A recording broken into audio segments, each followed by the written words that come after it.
अस्सलामुअलैकुम everyone. I hope आप लोग खैरियत से होंगे। अल्हम्दुलिल्लाह हम भी बिल्कुल ठीक हैं, खैरियत से हैं। आपकी प्यारी सी मन्नू भी बिल्कुल ठीक है, अल्लाह का शुक्र है। ये भी सो के उठी थी। आज जो मैं व्लॉग अपलोड कर रही हूँ वो 2 दिन का है, क्योंकि मैं ईद की तैयारी कर रही थी। और बच्चों के साथ तो आपको पता ही है कि कैसी ईद की तैयारियाँ हो पाती हैं। कभी दूध देना है, कभी डायपर वगैरह चेंज करना है, मतलब बहुत काम होते हैं। बाकी हम शुरू करते हैं व्लॉग के साथ। ये मनाल का सूट है जो मैं स्टिच कर रही थी। उसके बाद मैं इतना थक चुकी थी कि फिर मैं लेटने जा रही थी। फिर मैंने सोचा कि अपने नेल्स पे मेहंदी लगा लेती हूँ, क्योंकि डार्क नहीं हो पाती है मेहंदी। मतलब मेहंदी जो लगाते हैं ना वो ऑरेंज ही रह जाती है। फिर मैं आ गई थी शाम होने पे किचन में। उसके बाद यहाँ पे मैं चिकन का स्टू बना रही हूँ। बस हम कुछ ख़ास नहीं बना रहे, चिकन का स्टू बना रहे हैं। अभी तो बस मैं घर का खाना वगैरह बना रही हूँ और अफ्तार की तैयारी कर रही हूँ। दालें मैंने ना दोपहर में ही भिगो के रख दी थी, क्योंकि मुझे दही बड़े बनाने हैं। तो मैं उड़द की दाल के दही बड़े अलग बनाती हूँ और मूंग की दाल के दही बड़े अलग बनाती हूँ। तो मैंने मूंग की दाल अलग भिगो दी थी और उड़द की दाल अलग भिगो दी थी। दोनों वॉश दालें हैं, मतलब जिसमें छिलका नहीं होता है ना, वो वाली दालें मैंने भिगो दी थी अच्छे से वॉश करके। और बस मेरा स्टू रेडी होने वाला है। उसके बाद हम करते हैं पकौड़ी की तैयारी। मैंने यहाँ आके पकौड़ी बनाने की एक नई ट्रिक सीखी है, मैं आपको दिखाती हूँ। जो मैं बनाती थी वो मैं बाइट्स में बनाती थी, छोटी छोटी डालती थी। और यहाँ पे जो सीखा है ना मैंने वो ऐसे है कि बस मुट्ठी भर के लिया बैटर और पूरी कढ़ाई में ऐसे करके डाल दिया।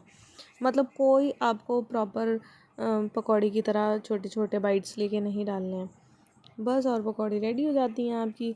मन्नू की फीडर्स भी स्टेरिलाइज़ हो गई थी, तो मैं उनकी फीडर निकाल रही हूँ अब, क्योंकि वो भूखी है काफ़ी देर से बच्ची मेरी। तो उसको फीडर बना के देना है। अच्छा, आप लोग व्लॉग्स देखते हैं, अगर आपको अच्छे लगते हैं या जैसे भी लगते हैं, आप कमेंट करके बताया करें कि आपको कैसा लगा। अभी मैं न्यू व्लॉगर हूँ तो मैं सीख रही हूँ कि क्या चीज़ कैसे करनी चाहिए। कोई मिस्टेक्स होंगी जो आपको नहीं अच्छी लगेंगी, जो भी कुछ है आप मुझसे शेयर किया करें, ताकि मुझे आगे और कुछ सीखने को मिले।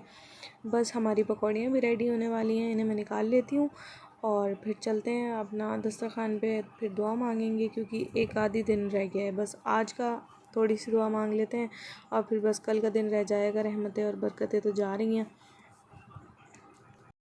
थोड़े बहुत पापड़ भी रखे थे तो मैंने सोचा वो भी फ्राई कर लेती हूँ, वो भी ख़त्म हो जाएंगे, क्योंकि रमज़ान के बाद कोई इतना खाता नहीं है। हम लोग चाय के साथ भी इतना कुछ खाना पसंद नहीं करते हैं। खाते हैं बट पापड़ वगैरह हम लोग फ्राई नहीं करते हैं। काम वगैरह करके मैं थोड़ी देर बाहर जाके बैठ गई थी, क्योंकि बहुत अच्छी हवाएं चल रही थी, बहुत सुकून मिल रहा था। फिर आके सारी अफ्तारी लगाई। मैं अकेले ये सारा काम नहीं करती हूँ, मेरी नंद मेरी हेल्प करती हैं और अफ्तारी तो ज़्यादातर वही लगाती है। फिर अफ्तार वगैरह करने के बाद मैं रोटी बनाने के लिए चली गई थी, क्योंकि स्टू बनाया था तो राइस के साथ अच्छा नहीं लगता है, रोटी ही अच्छी लगती है। तो बस फिर रोटी बनाई। और इसमें से भी हमारी माशाल्लाह से फैमिली में 5 मेंबर हैं। अफ्तार के बाद वैसे भी कुछ खाने का मन होता तो है नहीं, तो इसमें से भी 3 रोटियां हमारी बच चुकी थी, क्योंकि मुझे जो भी कुछ खाना होता है मैं अफ्तार के टाइम खाती हूँ, उसके बाद मैं फिर कुछ भी नहीं खाती हूँ। अब शुरू करते हैं दही बड़ों की तैयारी। ये मूंग की दाल है, ये 250 ग्राम के करीब थी। मैंने इसे बहुत अच्छे से वॉश करके भिगो कर रखी थी और अब ये अच्छे से फूल चुकी है। अब हम जा रहे हैं इसको पीसने के लिए। यहाँ मुस्कान भाभी मेरी हेल्प कर रही थी।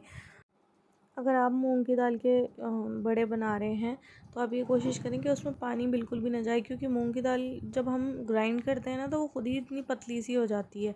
हाँ, उड़द की दाल जब हम ग्राइंड करते हैं तो उसमें हमें थोड़े बहुत पानी की ज़रूरत होती है, बट हमें ये दोनों दालें ना थिक पीसनी होती हैं। ये मूंग की दाल तो फिर भी पतली हो जाती है, और इससे हम वैसे भी जैसे हम दही फुल्कियों की तरह बनाते हैं, ठीक है।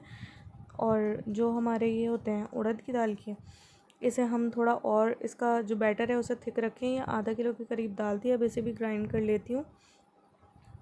अब मैं बना रही हूँ इन दोनों चीज़ों के लिए मसाला, जिसमें मैंने सिर्फ ज़ीरा और ब्लैक पेपर लिया है, और मैं दोनों के हिसाब से इसकी मिकदार रख रही हूँ। अब आप देख लीजिएगा। बस इसको अच्छे से रोस्ट कर लूँगी और उसके बाद मैं इसको क्रश कर लूँगी।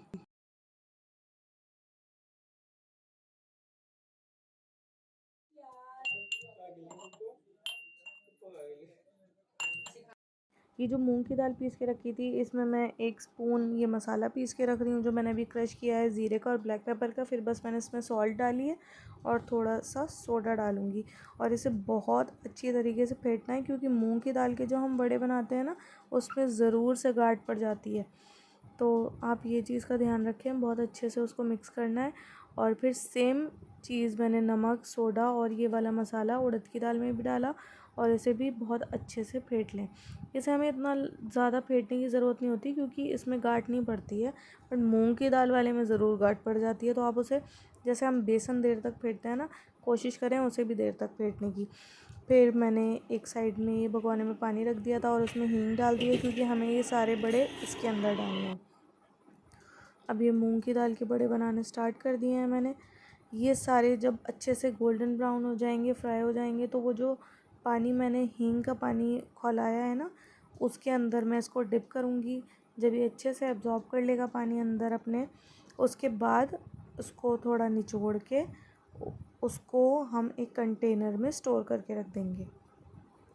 जब आपके बड़े अच्छे से पानी एब्जॉर्ब कर लें तो उसका ना एक्सेस वाटर सारा निकाल दें। ये नहीं है कि पूरा ही उसको ड्राई करके निचोड़ दिया, ऐसे नहीं करना है। मगर जितना भी एक्सेस है थोड़ा दबा दबा के ना वो वाला पानी निकाल दें और फिर उसे किसी भी कंटेनर में रख के फ्रीज़र में आप स्टोर कर सकते हैं 3-4 दिन के लिए या हफ्ते भर के लिए। तो वो ख़राब नहीं होंगे इंशाल्लाह ताला। बस मैं उड़द की दाल के ये यहाँ पे बड़े बना रही हूँ। और पापड़ी हमने पहले ही बना के रख दी थी रमज़ान में, वो तंजीम ने पहले ही बना दी थी। एक दफ़ा उन्होंने चाट बनाई थी उसके साथ। तो काफ़ी सारी माशाल्लाह पापड़ी रखी है, तो हमें ज़रूरत महसूस नहीं हुई कि हम दोबारा से उसे बनाएं। बस मैं बड़े बना के रख रही हूँ। अल्हम्दुलिल्लाह से हमारे ये भी रेडी हो गए हैं। ये मूंग की दाल के हैं और ये उड़द की दाल के हैं। आई नो मैं थोड़ी इम्परफेक्ट हूँ, मगर धीरे धीरे सीख जाऊँगी इंशाल्लाह ताला। बस अब हम इसे फ्रिज में रखेंगे।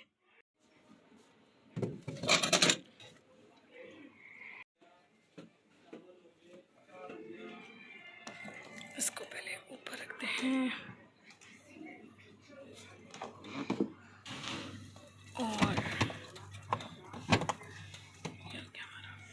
करो तो माशाल्लाह बड़े इतने सारे हो जाते हैं। बस मैं इन्हें तो वॉश कर लेती हूँ फटाफट से। फिर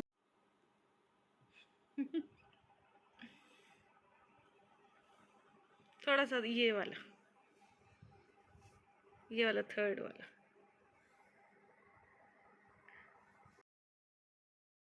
वाला थैंक यू। जैसे भी मुझसे मेहंदी लगी पैरों में वैसे मैंने लगा ली है। मेरी जो आनी है ना, खाला मेरी, वो बहुत अच्छे कंगूरों वाली मेहंदी लगाती हैं पैरों में। ये माही की ड्रेस है जो मैंने स्टिच की थी। इसका कलर ठीक से नहीं आ पा रहा है, मैं आपको अच्छे से दिखाती हूँ।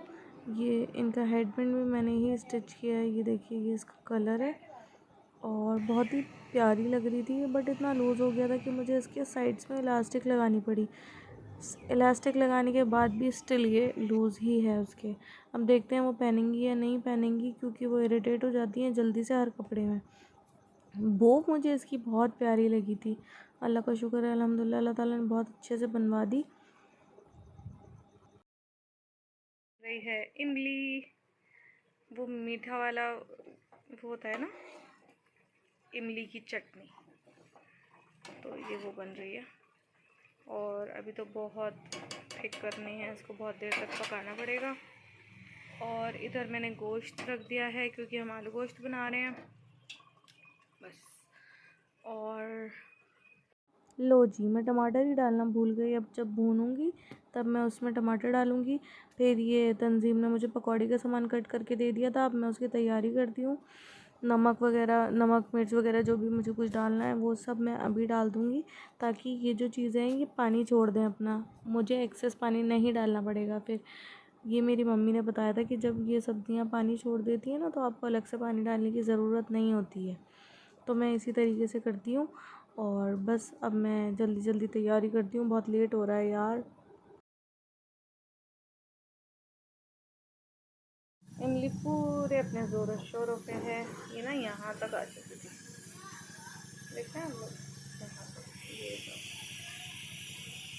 ये ना कॉर्नर वाले,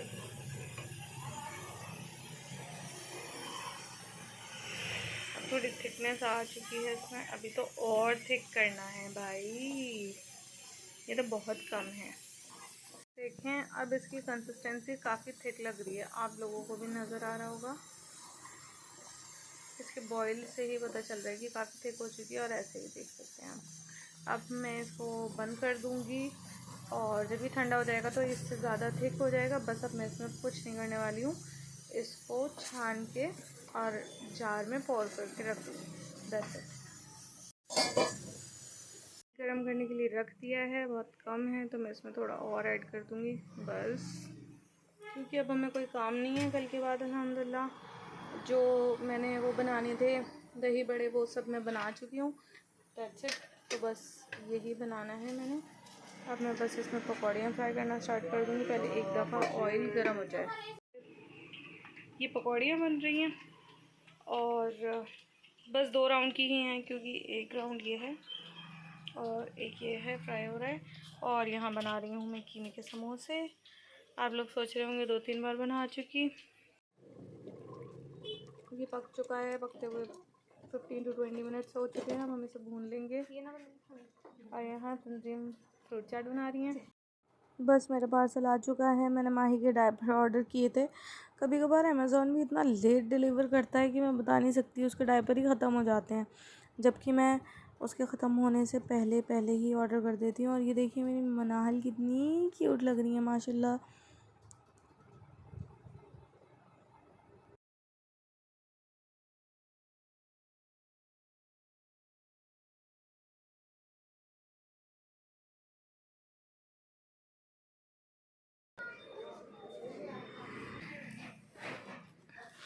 अस्सलामुअलैकुम, आप सबको हमारी तरफ़ से ईद का चाँद मुबारक हो। और ये है मेरा चाँद का टुकड़ा, प्यारा सा। ये भी चाँद देखने आई थी, मैं छत पर लेकर आई थी मनाहल को। और बस अब नीचे चलते हैं, सबको सलाम करते हैं, सबसे दुआएं लेते हैं, चलें फिर। ये आ गया है हमारा पहाड़ी बच्चा, देखें माशाल्लाह मनाल कितनी क्यूट लग रही हैं। और इसी के साथ मैं व्लॉग को एंड करती हूँ। अगर आपको मेरे व्लॉग अच्छा लगा हो तो प्लीज़ लाइक करें, शेयर करें, सब्सक्राइब करें मेरे चैनल को।